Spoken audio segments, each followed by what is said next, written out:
ಲೂಕನ ಬರೆದ ಸುವಾರ್ತೆ 17ನೇ ಅಧ್ಯಾಯ 20ನೇ ವಚನ 21ನೇ ವಚನ. Luke's chapter 17 verse 20-21. ದೇವರ ರಾಜ್ಯವು ಯಾವಾಗ ಬರುವುದೆಂದು ಪರಿಸಾಯರು ಆತನನ್ನು ಕೇಳಿದರೆ, ಅಂದರೆ ದೇವರ ಸನ್ನಿಧಾನದಲ್ಲಿ ಬಂದು, ಇಲ್ಲಿ ಸ್ವಲ್ಪ ಇರಲಿ, ದೇವರು ಅಲ್ಲಿ ಇರುವಾಗ ಪರಿಸಾಯರ ಒಬ್ಬ ವ್ಯಕ್ತಿಗಳು ಬಂದು ಸ್ವಾಮಿ ದೇವರ ರಾಜ್ಯವು ಎಲ್ಲಿದೆ ಅಂತ ಕೇಳುತ್ತಾ ಇದ್ದಾರೆ. ಇಷ್ಟು ದಿನ ದೇವರು ಯೇಸು ಕ್ರಿಸ್ತನು ಪರಲೋಕದಿಂದ ಬಂದವನು ಎಂಬುದಾಗಿ ಅವರು ಮರೆತು ಹೋಗಿದ್ದರು ಪ್ರಿಯರೇ. ಅವರಿಗೆ ಗೊತ್ತೇ ಇಲ್ಲ, ಹಾಗೆ ಕೇಳುತ್ತಾ ಇದ್ದಾರೆ ದೇವರೊಂದಿಗೆ. ಆಗ ದೇವರು ಏನು ಹೇಳ್ತಾ ಇದ್ದಾನೆ ಅಂದರೆ, ಓದ್ರಿ ಪ್ರಿಯರೇ ಮುಂದೆ.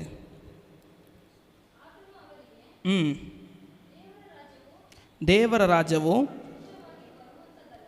ಪ್ರತ್ಯಕ್ಷವಾಗಿ, ಸಾಕು ಪ್ರಿಯರೇ, ದೇವರು ಏನು ಹೇಳ್ತಾ ಇದ್ದಾನೆಂದರೆ, ಇದು ನನಗೆ ಬೇಕು ಅಂತ ವಸ್ತು ಪಟ್ಟನೇಶ ಬರುವುದಲ್ಲ, ಸಡನ್ಲಿ ನನಗೆ ಬೇಕನ್ನುವುದು ವಸ್ತುವಲ್ಲ. ಪರಲೋಕ ರಾಜ್ಯವಂತಂದರೆ, ಪರಲೋಕ ರಾಜ್ಯವಂತಂದರೆ ಅದು ಪ್ರತ್ಯೇಕಿಸಲ್ಪಟ್ಟ ಸ್ಥಳ.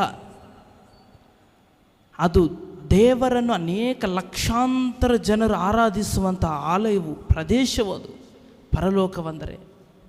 ಇಲ್ಲಿ ಭೂಲೋಕದಲ್ಲಿ 100-200 ವರ್ಷ ಭಾಳಷ್ಟು ಬದುಕಿದರೆ 60-70, ಈಗಂತೂ 60-70. ಪರಲೋಕದಲ್ಲಿ ಮಾತ್ರ ಅದು 1000 ವರ್ಷಗಟ್ಟಲೆ ನಡೀತದೆ ಪ್ರಿಯರೇ. ಅದಕ್ಕೆ ದೇವರು ಹೇಳುತ್ತಾ ಇದ್ದಾನೆ ಅಂದರೆ, ದೇವರು ಏನು ಹೇಳುತ್ತಾ ಇದ್ದಾನೆ ಅಂದರೆ, ಆತನ ಲೇಖನಗಳಲ್ಲಿ, ನಿಮಗೆ ವಸ್ತುವು ಬೇಕಂತಂದರೆ ಸಡನ್ಲಿ ಆಗಿ ಬರುವಂಥದ್ದು ಪರಲೋಕವಲ್ಲ, ಅದು ಯಾರ ಹತ್ರ ಅಲ್ಲ, ಅದು ನಮ್ಮ ಹತ್ರನೇ ಇದೆ. ಹಲ್ಲೆಲೂಯಾ. ದೇವರು ಹೇಳುತ್ತಾ ಇದ್ದರೆ ನಮ್ಮ ಹತ್ರ ಇದೆ. పరలోక రాజ్యವು మీ మధ్యలో ఉన్నది. ಓದ್ರಿ ಪ್ರಿಯರ, ಹಾಗೆ ಮುಂದೆ ಕಂಟಿನ್ಯೂ ಮಾಡಿರಿ. ಪ್ರತ್ಯಕ್ಷವಾಗಿ ಬರುವಂಥದ್ದಲ್ಲ, ಈಗೋ ಇಲ್ಲೇ ಇದೆ, ಆಗೋ ಅಲ್ಲಿ ಇದೆ ಎಂದು ಹೇಳುವುದಕ್ಕಾಗುವುದು. ದೇವರ ರಾಜ್ಯವು ನಿಮ್ಮಲ್ಲೇ ಅದೇ ಅಂತ ನನ್ನ ಹತ್ರ ಇದೆ.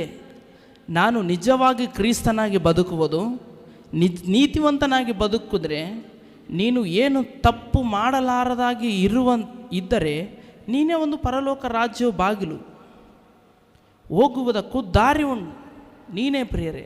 ದೇವರು ಕೂಡ ಹೇಳ್ತಾ ಇದ್ದಾನೆ, ಅಲ್ಲಿಯೂ ಇಲ್ಲ ಇಲ್ಲೂ ಇಲ್ಲ, ನಿನ್ನ ಹತ್ರನೇ ಇದೆ.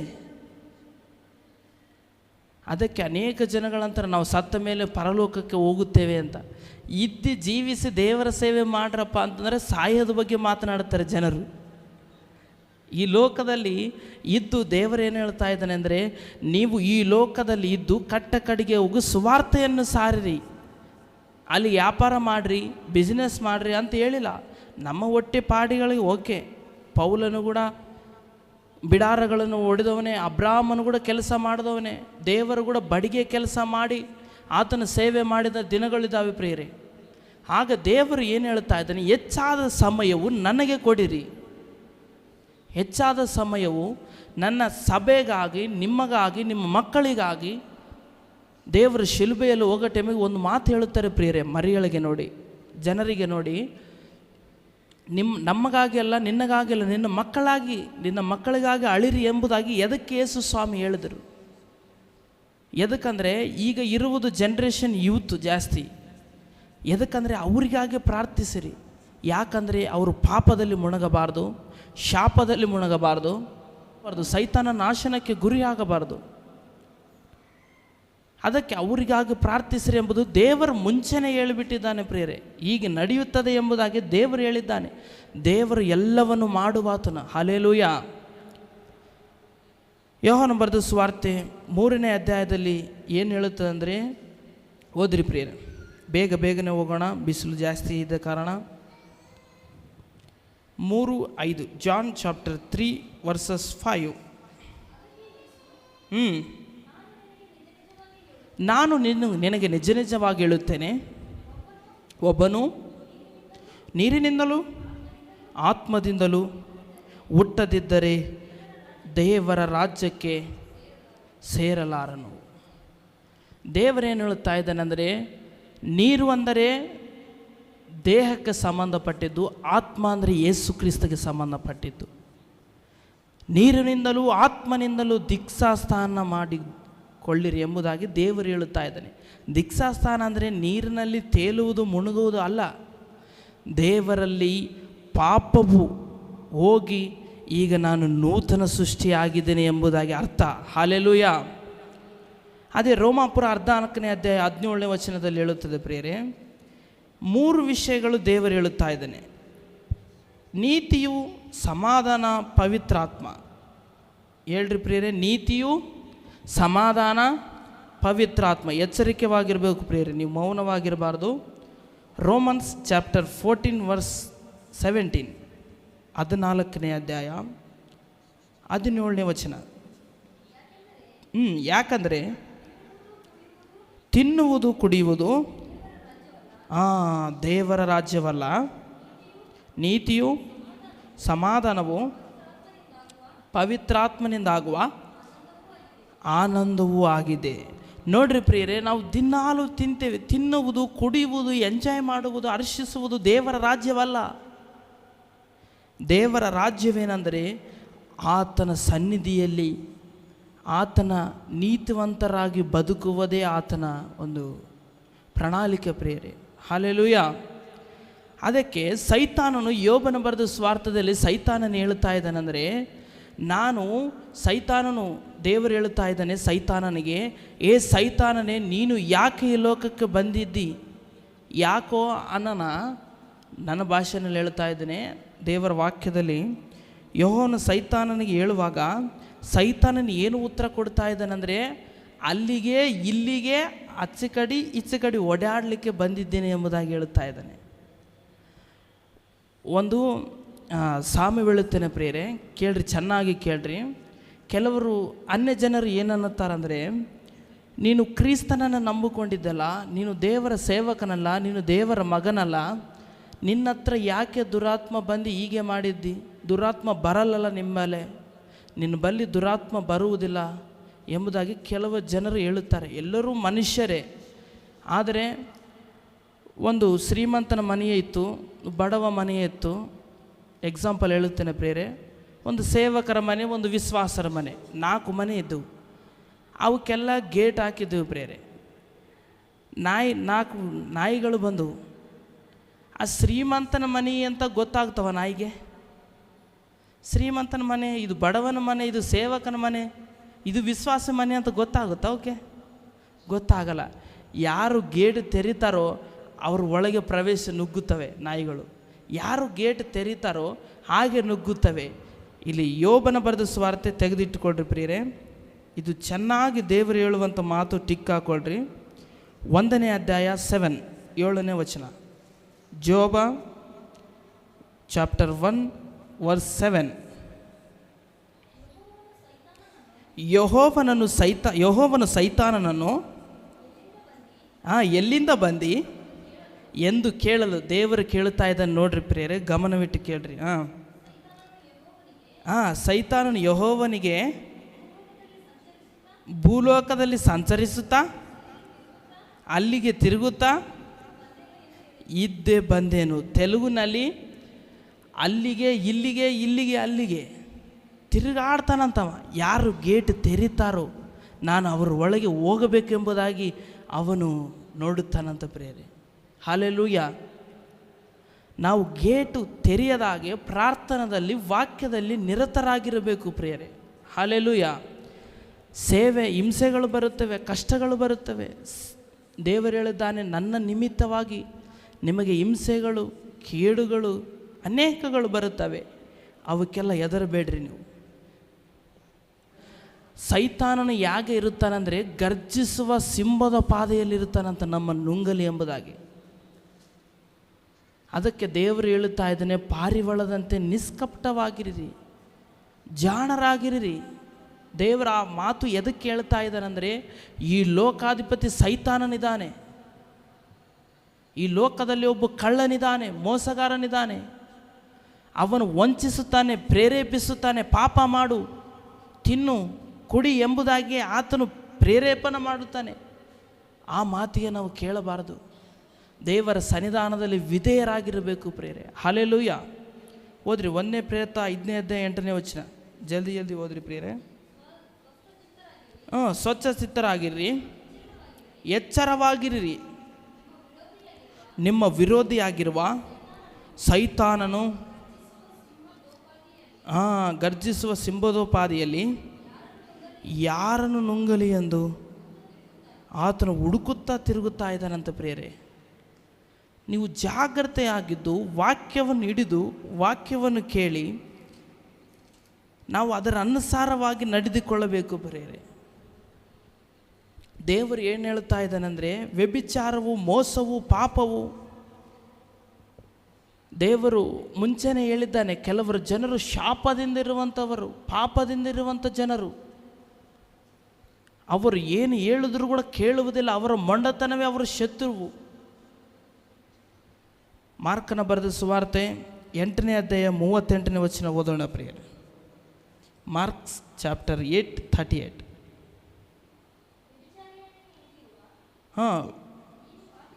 ವ್ಯಭಿಚಾರಿ ಗುಣೆಯಂತಿರುವ ಈ ಪಾಪಿಷ್ಟ ಸಂತತಿಯಲ್ಲಿ ಯಾವನು ನನಗೂ ನನ್ನ ಮಾತುಗಳಿಗೂ ನಾಚಿಕೆ ಕೊಳ್ಳುತ್ತಾನೋ ಅವನಿಗೆ ಮನುಷ್ಯಕುಮಾರನು ತಾನು ತನ್ನ ತಂದೆಯ ಪ್ರಭಾವದೊಡನೆ ಪರಿಶುದ್ಧ ದೇವರ ದೂತರ ಸಮೇತವಾಗಿ ಬರುವಾಗ ನಾಚಿಕೆ ಕೊಳ್ಳುವ ಅಂದನು. ದೇವರೇನು ಹೇಳ್ತಾ ಇದ್ದಾನೆಂದರೆ, ಈ ವಚನದಲ್ಲಿ ಈ ಪಾಪಿಷ್ಟ ಸಂತಾನವರನ್ನು ನೋಡಿ ಅವರು ನಿನಗೆ ಹೇಳುತ್ತಾರೆ, ಹೀಯಾಳ ಮಾಡುತ್ತಾರೆ, ಇವನು ನನಗೆ ಹೇಳುವನು, ಇವನ ಮಾತು ನಾನು ಯಾಕೆ ಕೇಳಲಿ ಎಂಬುದಾಗಿ ಹೇಳುತ್ತಾ ಇದ್ದಾನೆ ದೇವರು. ಅದಕ್ಕೆ ದೇವರು ಯೇಸು ಸ್ವಾಮಿ ಏನು ಹೇಳ್ತಾ ಇದ್ದಾನೆಂದರೆ, ನೀವು ನಾಚಿಕೆ ಕೊಳ್ಳಬೇಡ್ರಿ, ದೇವರ ವಿಷಯದಲ್ಲಿ ನಾಚಿಕೆಗೊಳ್ಳಬೇಡ್ರಿ. ಪರಲೋಕ ರಾಜ್ಯವು ಸಮೀಪಿಸುವಾಗ ನಾನು ಕೂಡ ನಿಮ್ಮನ್ನು ನೋಡಿ ನಾಚಿಕೆಗೊಳ್ಳುತ್ತೇನೆ ಎಂಬುದಾಗಿ ಈ ವಚನದಲ್ಲಿ ಬರೆಯಲ್ಪಟ್ಟಿದೆ ಪ್ರಿಯರೇ. ಹಲ್ಲೆಲೂಯಾ. ನಾವು ನಾಚಿಕೆಗೊಂಡರೆ ದೇವರು ಕೂಡ ನಮ್ಮನ್ನು ನೋಡಿ ನಾಚಿಕೆಗೊಳ್ಳುತ್ತಾನೆ. ಯಾವ ವಿಷಯದಲ್ಲಿ ನಾಚಿಕೆಗೊಳ್ಳುತ್ತಾನೆ ಎಂಬುದಾಗಿ ಪ್ರಶ್ನೆ ಬರ್ಬೋದು. ಆದರೆ ನಾವು ದೇವರಿಗೆ ಆನಂದಕರವಾಗಿ ಕಾಣುವುದಿಲ್ಲ ಆತನ ಮುಂದೆ. ಎದಕ್ಕಂದರೆ ದೇವರ ಸನ್ನಿಧಾನದಲ್ಲಿ ಆತನ ಸಭೆಯಲ್ಲಿ ಸ್ಥಿರವಾಗಿ ನಿಲ್ಲಬೇಕು. ನಾವು ಒಂದು ಪುನಾದಿಯಾಗಿ ನೋಡ್ರಿ ಪ್ರಿಯರಿ, ಈ ಕಾಲಮ್ ಆ ಕಡೆ ಈ ಕಡೆ ಕದಲ್ತದ ಇಲ್ಲ. ಹೇಗೆ ಸ್ಟೇಟ್ ನಿಂತದೋ ಆಗ ದೇವರಲ್ಲೂ ಕೂಡ ಹಾಗೆ ಕರೆಕ್ಟಾಗಿ ನಿಂತುಕೊಳ್ಳಬೇಕು. ನಾವು ಯಾವಾಗ ಸರಿಯುತ್ತೇವೋ ಬಿದ್ದು ಹೋಗಲಿಕ್ಕೆ ಅವಕಾಶ ಉಂಟು ಪ್ರಿಯರೇ. ಹಲ್ಲೆಲೂಯಾ. ಯಾವಾಗ ನಾವು ಮನೆಯ ಗೇಟ್ ಅಂದರೆ ನಮ್ಮ ಹೃದಯ ಬಾಗಿಲು ಯಾವಾಗ ಪಾಪಕ್ಕೆ ಕೊಡುತ್ತದೋ ಸೈತಾನನು ಬರುವುದಕ್ಕೆ ಅವಕಾಶ ಉಂಟು. ಅದಕ್ಕೆ ಜಾಗೃತರಾಗಿರಿ. ಇಲ್ಲಿ ದೇವರ ವಾಕ್ಯ ಕೇಳಿ ಮನೆಗೆ ಹೋಗಿ ಮರೆಯುವುದಲ್ಲ ಪ್ರಿಯರೇ. ದೇವರ ವಾಕ್ಯವು ನಿಮ್ಮ ಹೃದಯದಲ್ಲಿ ಇಟ್ಟುಕೊಳ್ಳಿ. ದೇವರ ರಾಜ್ಯವು ಪರಲೋಕ ದಾರವು ಪ್ರಿಯರೇ. ಆ ಶಿಲುಬೆ ನೋಡಿದ್ದರೆ ಪ್ರಿಯ, ದೇವರಿಗೆ ಹಾಕಿರುವಂಥ ಶಿಲುಬೆಯು ಅದು ಕೆಳಗಿಂದ ಮೇಲೆ, ಅಂದರೆ ಅರ್ಥವೇನೆಂದರೆ ಸಮಾಧಾನದಿಂದ ಪರಲೋಕ ರಾಜ್ಯಕ್ಕೆ ಸೇರುವುದು ಎಂಬುದಾಗಿ ಅರ್ಥ. ಹಲ್ಲೆಲೂಯಾ. ಸಮಾಧಾನ ಎರಡೇ ಕೊಟ್ಟಿದ್ದಾನೆ ಪ್ರಿಯರೇ. ಗಲಾತಿ ಪತ್ರಿಕೆ, ಮಾರ್ಕನ ಬರೆದ ಸುವಾರ್ತೆ 12ನೇ ಅಧ್ಯಾಯ 29ನೇ ವಚನ. ಇಸ್ರಾಯೇಲ್ ಜನರೇ ಕೇಳು, ನಮ್ಮ ದೇವರಾದ ಕರ್ತನು ಒಬ್ಬನೇ ದೇವರು. ನಿಮ್ಮ ದೇವರಾದ ಕರ್ತನನ್ನು ಪೂರ್ಣ ಹೃದಯದಿಂದಲೂ, ಪೂರ್ಣ ಪ್ರಾಣದಿಂದಲೂ, ಪೂರ್ಣ ಬುದ್ಧಿಯಿಂದಲೂ, ಪೂರ್ಣ ಶಕ್ತಿಯಿಂದಲೂ ಪ್ರೀತಿಸಬೇಕು ಎಂಬುದು ಮೊದಲನೆಯ ಆಜ್ಞೆ. ಹಲ್ಲೆಲೂಯಾ. ಎರಡನೆಯ ಆಜ್ಞೆ 31ನೇ ವಚನ. ನಿನ್ನ ನೆರೆಯವರನ್ನು ನಿನ್ನಂತೆ ಪ್ರೀತಿಸಬೇಕು ಎಂಬುದೇ ಎರಡನೆಯ ಆಜ್ಞೆ. ಒಂದನೇದು ಏನು ಪ್ರಿಯರೇ? ಪ್ರೀತಿಸುವುದು. ಪೂರ್ಣ ಮನಸ್ಸಿನಿಂದ, ಪೂರ್ಣ ಬುದ್ಧಿಯಿಂದ, ಪೂರ್ಣ ಶಕ್ತಿಯಿಂದ ಆತನನ್ನು ಪ್ರೀತಿಸುವುದು. ಎರಡನೇ ಆಜ್ಞೆ ಪ್ರೀತಿನೇ. ಪ್ರೀತಿ ಇಲ್ಲಾಂದರೆ ಒಂದು ಕುಟುಂಬವು ಕಟ್ಟಲಿಕ್ಕೆ ಆಗುವುದಿಲ್ಲ ಪ್ರಿಯರೇ. ಪ್ರೀತಿ ಇಲ್ಲಾಂದರೆ ಒಬ್ಬನನ್ನು ಅವನಿಗೆ ಸಂತೋಷ ತರುವುದು ಪ್ರೀತಿನೇ. ಎಲ್ಲದಕ್ಕೂ ಪ್ರೀತಿ ಪ್ರೀತಿ ಪ್ರೀತಿ, ಸಮಾಧಾನ, ಶಾಂತಿ, ಇವು 2 ಆಜ್ಞೆ ಕೊಟ್ಟಿದ್ದಾನೆ ಪ್ರಿಯರೇ ನಮಗೆ. ಪ್ರೀತಿ ಎಂಬುದು ಆಜ್ಞೆ. ಗಲಾತಿ ಪತ್ರಿಕೆ 5ನೇ ಅಧ್ಯಾಯ 19ನೇ ವಚನ, 20, 21. ಶರೀರ ಭಾವದ ಕರ್ಮಗಳು ಪ್ರಸಿದ್ಧವಾಗಿವೆ. ಅವೇ ಯಾವಂದರೆ ಜಾರತ್ವ, ಬಂಡತನ. ಸರಿಯಾಗಿ ಕೇಳ್ರಿ ಪ್ರಿಯರೇ, ಜೋರಾಗಿ ಓದಪ್ಪ, ನಿನ್ನ ಭಾಷೆನೇ ಅರ್ಥ ಆಗ್ತಾ ಇಲ್ಲ. 5ನೇ ಅಧ್ಯಾಯ 19, 20, 21 ವಚನ. ಶರೀರ ಭಾವದ ಕರ್ಮಗಳು ಶರೀರ ಭಾವದ ಕರ್ಮಗಳು ಪ್ರಸಿದ್ಧವಾಗಿವೆ. ಅವೇ ಪ್ರಸಿದ್ಧವಾಗಿವೆ ಇವೆ. ಯಾವಂದರೆ ಅವು ಯಾವಂದರೆ ಜಾರತ್ವ, ಬಂಡತನ, ನಾಚಿಕೆಗೆಟ್ಟತನ, ವಿಗ್ರಹಾರಾಧನೆ, ಮಾಟ, ಹಗೆತನ, ಜಗಳ, ಹೊಟ್ಟೆ ಕಿಚ್ಚು, ಸಿಟ್ಟು, ಕಕ್ಷಭೇದ, ಭಿನ್ನಮತ, ಮತ್ಸರ, ಕುಡಿಕೆತನ, ದುಂದಾತನ, ಇಂಥವುಗಳೇ